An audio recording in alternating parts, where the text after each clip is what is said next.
All right, good morning or good afternoon. If the ATU, the Illinois AFL-CIO, and the CFL, if these three organizations had been helping the CTA workers fight for the fundamentals of the best possible working conditions, ridership would be high. Worker health and happiness has a direct relation to good and reliable service. With good and reliable service, funding wouldn't be such a difficult argument, regardless of who is president of the United States of America. If we organized people to fight for poverty elimination through affordable housing, education, health care, crime would not be a major concern on our CTA trains and buses. But instead, we focus on electoral politics and superficial solutions. Labor union leaders have become proxies and agents for the politicians, who in turn serve the corporations that bribe them. The worst of our union leaders, which includes most in my own union, have been kneecapped by blind allegiance to, quote, maintaining good relationships with management. The only demands we ever make are for more policing and prisons to lock up lost souls with nothing to lose, who eventually return to our trains and buses and stations to wreak havoc on us.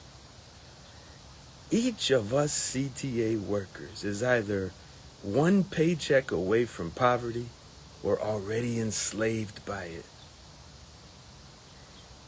Now you know why we are in this mess, and it will only get worse until we admit the truth. It's time we reform our unions and democratize them.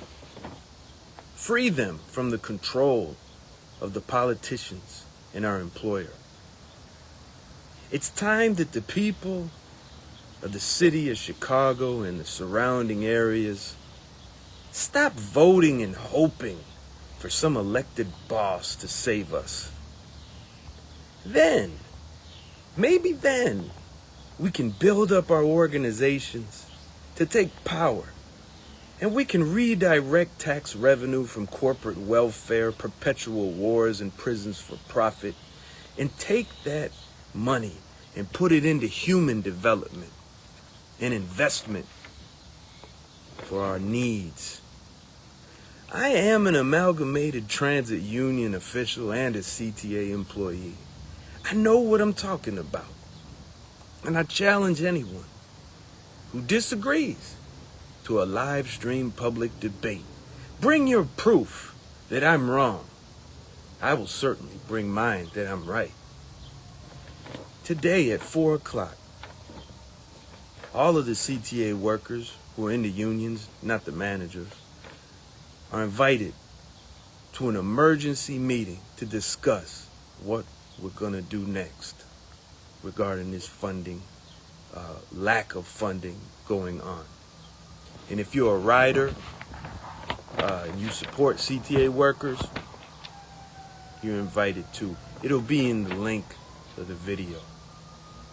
Today at 4 p.m., June 1st.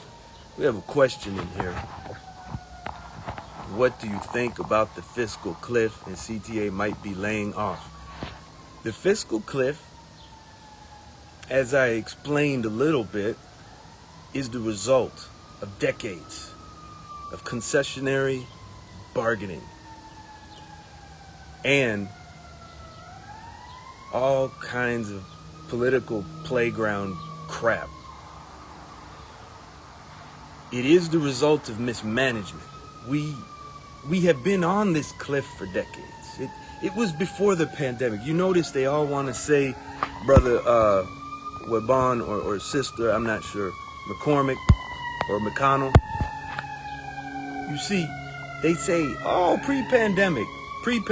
They're always talking about, we need pre-pandemic levels and this and that. Nah, we had the same problem.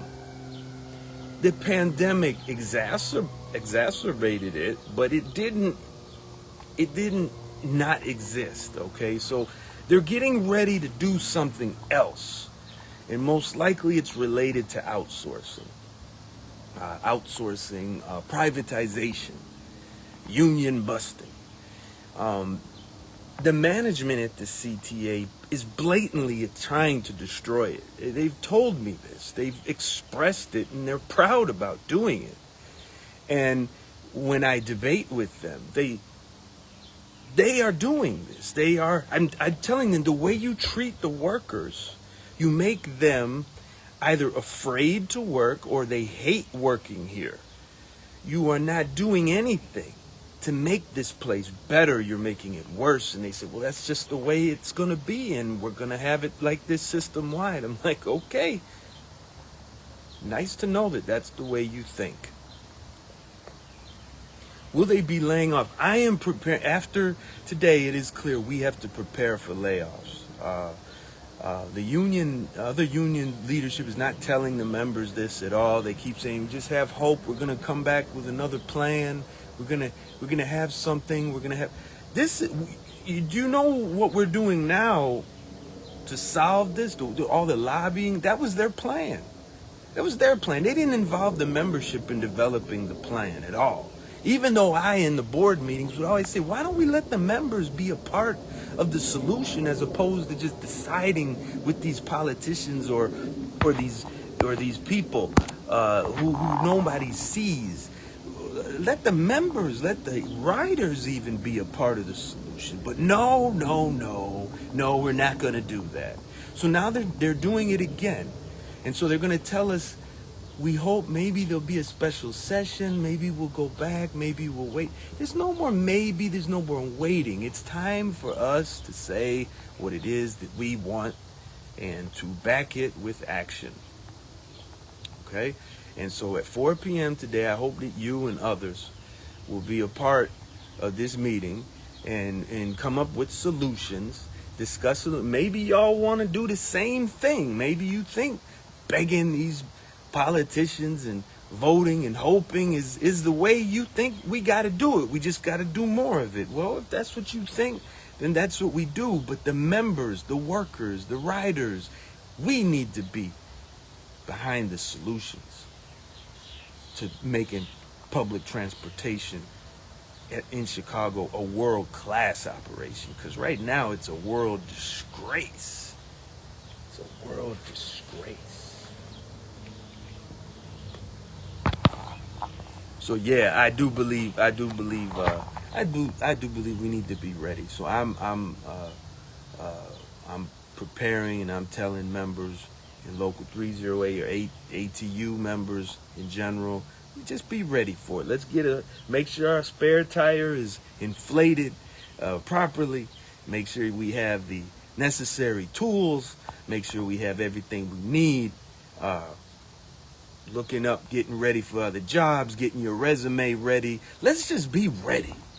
But let's also be ready to fight, because some of us won't be laid off. They're going to keep a skeleton crew when they have layoffs. They're not going to completely shut down the system, but they're going to have a few people, and they're going to make them work hard as hell, and they're going to cut corners with their safety and write them up and fire them and replace them with lower cost, cheaper labor. They're getting ready for this, because for them, if they can lay us off and make the system work, do you think the politicians are going to be saying, yeah, funding, fiscal cliff, fiscal? They'll say, oh, we solved it. And I'm part of the layoff cutoff. So Those after 2018 that were hired are free game to pick off. So then we got to decide, what are we going to do when our coworkers start getting laid off? What are we going to do? Are we going to sit there and be quiet? Or are we going to make noise, right? And I guarantee you, our union presidents and most of the other officials that I work with are not interested in one bit in speaking up about those of us who will be laid off. They'll say, well, lucky you, be grateful you have a job. And guess what? They're going to keep getting paid. Penny and Mark and Keith Hill and Woodrow and Anita Tanai, all these people, they're not going to get a wage cut. They're not going to get laid off. They're going to be making money, lots and lots of money, while you and I stand in line and apply for unemployment. That's what they're going to be doing. So we have to be ready to go. At Local 241, get that membership meeting, fill it up. Local 308, fill up that membership meeting. Don't go there and ask, what are we going to do? What are we going to do? You don't ask a union president who meets in secret with management to sell you out and to waive your paid sick leave, what are we going to do? No, you go there and you say, I motion that we set up such and such and we do such and such with so-and-so. And then you have someone there that says, I second that motion. And then you have people there that vote yes. That's how you run a union. You don't run a union. You don't save your jobs begging the president of the union, who you know doesn't give a damn about your life or your job, what to do. So at 4 p.m. today, I hope to see you in this meeting, and I hope to hear from you.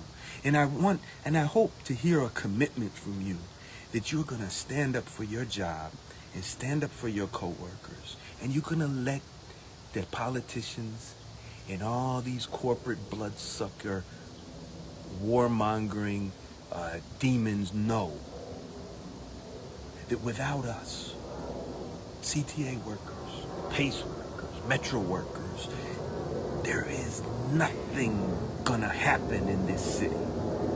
Am I calling for a strike? I'm not calling for a strike. That's up to the members of the union who show up at the membership meeting. If they want a strike, they have to motion for it. If you want a strike, you have to motion for it. And then you gotta vote for it. You gotta argue for it. And if that's what you want, whatever you want, it's your meeting. Show up. Local 308, we have a membership meeting on June 10th. Local 241, you got a membership meeting Tuesday. So if you know any 241 members, send them this video and tell them get the hell in that meeting and start motioning. Because I guarantee you, Keith Hill ain't going to say nothing. We'll just wait and see. We'll wait and see. Special session. We'll get a special session. Blah, blah, blah. We got this person, this politician. Let's go down to Springfield and another field trip and another and another and another. And those politicians are just laughing at you. Because why? Because they are owned by the corporations, and they don't give a damn about you and me except for our votes. And if they can get our union leadership to endorse them, they will say, good, that's all I need. Hope to see you at 4.